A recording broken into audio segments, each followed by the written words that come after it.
everyone, this is Kritika from Amadevanta Studio. Today I am presenting yet another healthy dish, which is the black chana dal curry. It is also called as the Varutharacha Curry in Kerala. That means roasted and ground masala curry. This dish is usually had with puttu, which is the ground rice steamed cake. The combination of Kadala Curry and Puttu is like an inseparable couple. So let's quickly start making the dish. The ingredients for the chana curry are black chana dal, curry leaves, red chilies, shallots, Indian shallots, tomato, coconut, onions, garlic, ginger, turmeric powder, chili powder, coriander powder, garam masala, a pinch of hing. I've also taken some raw masalas like cardamom, clove, cinnamon and some saumph. Salt, coconut oil and some water.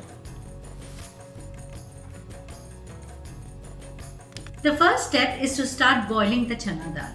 So today I have taken 2 cups of the chana dal. I soaked it last night. So you have to soak it for minimum 6 to 8 hours. So this is the soaked chana dal that I'm going to use now.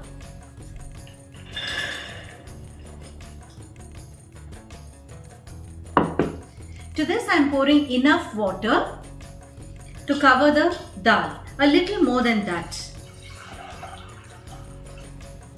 To this I'm adding salt,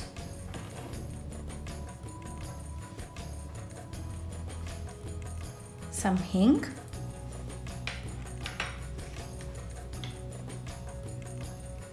and some turmeric powder. Give it a good mix and cook it for 6 to 7 whistles. Let's cook the dal now for 5 to 6 whistles. The next step is to start making the masala for the dal. So for that I'm taking just a small tiny bit of coconut oil. And now I am putting all the dry masalas that I have kept ready along with 1 red chili, 2-3 shallots and few curry leaves, some coconut, now some garlic,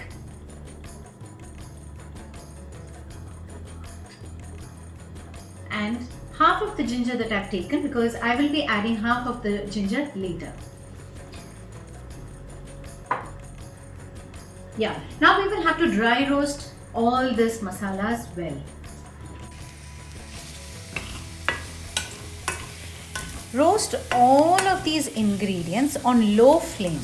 Do not go on high flame because then our coconut will get burnt and that will give a different flavor to the dish. Our dal is getting cooked on one end and also our masalas are getting ready on the other side. And I think after this it wouldn't take much time for us to make the recipe. We should constantly keep roasting the masala as we cannot afford to burn the coconut for this dish. It has to be roasted but not burnt. This is exactly how we want the coconut and the masalas to be roasted.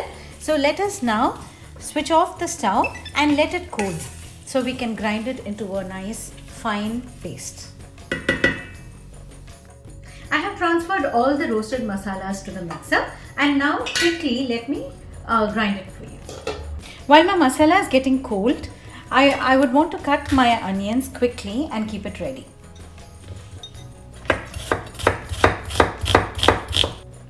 Let's chop our shallots as well, finely.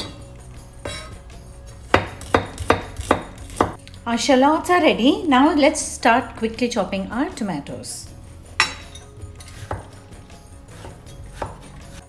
My roasted masala is now cooled. I'm going to grind it to a fine paste. Let's pour some water to make a fine paste.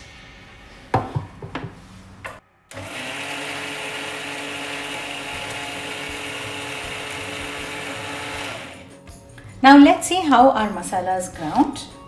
Yes, this is ground very fine and nice. So our chana dal is cooked, and on the other side our masala is ready. Now before moving to the third step, let us check if our dal is cooked so that we can start our process right away.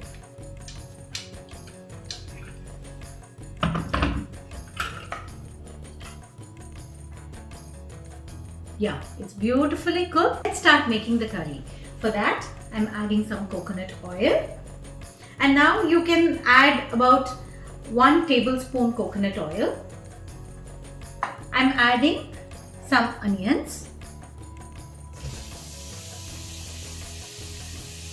I'm adding the chopped shallots.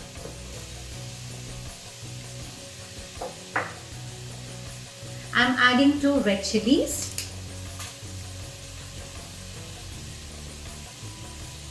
Some ginger. Now give it a good mix. Roast the onions till they are nice and brown. I think this is the stage that we have to add the tomatoes.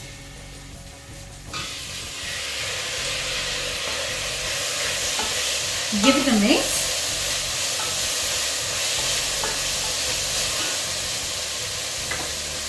Let's add chili powder,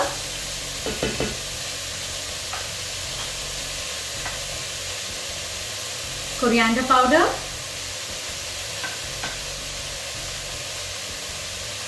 some turmeric powder,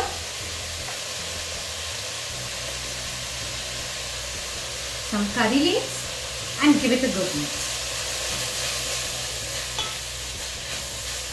Mix it until the raw smell starts to leave from all the masalas that you've added. The masalas are nicely fried. Now let us add the ground masala to this and then fry it.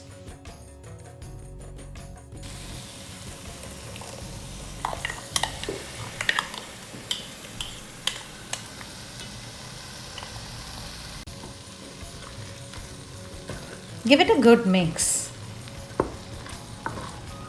Our masalas are smelling heavenly, I can't tell you.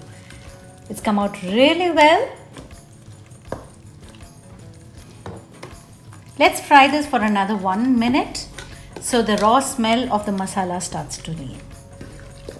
So now is the time that we can add the chana to the curry and boil it. But before doing that, I have another small step to do. Take a handful of chana in a separate bowl. Yeah, little bit of this, and I'll tell you what to do.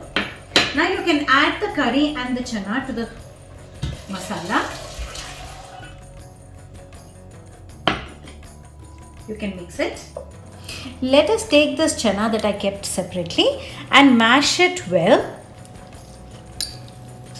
with a fork, or even you can even put it in the mixie. So this gives a very nice consistency to the chana curry. I have mashed the chana well, and now let me add this to the curry.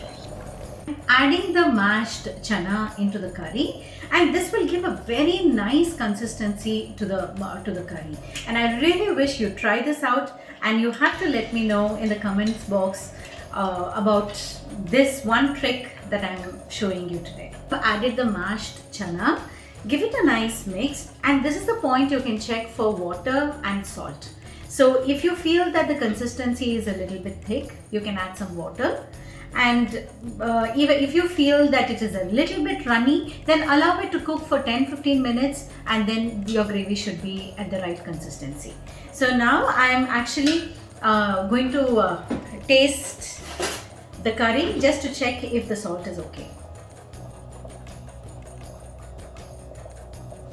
The taste of the curry is amazing, but it needs a little bit of salt, so I'm adding a bit more, tiny bit more salt. I like the flavor of the curry leaf, so I'm adding a bit more, few more leaves. And now I'm going to allow the curry to cook for 10 minutes. It's over 5 minutes now and our curry is boiling well. So this is the time that we have to add the garam masala to the curry. So let me open, add some garam masala.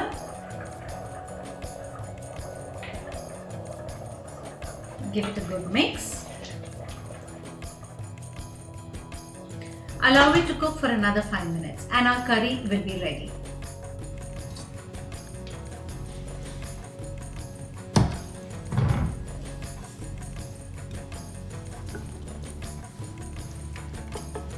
Awesome consistency and it smells divine.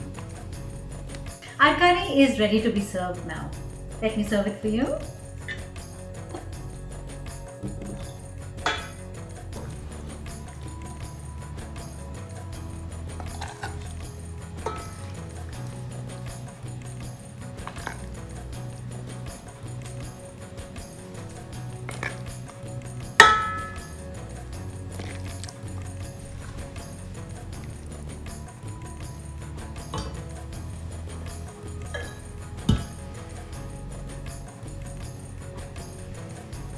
The color, consistency and flavor have all come together very well and I'm very happy with the way the dish has turned out.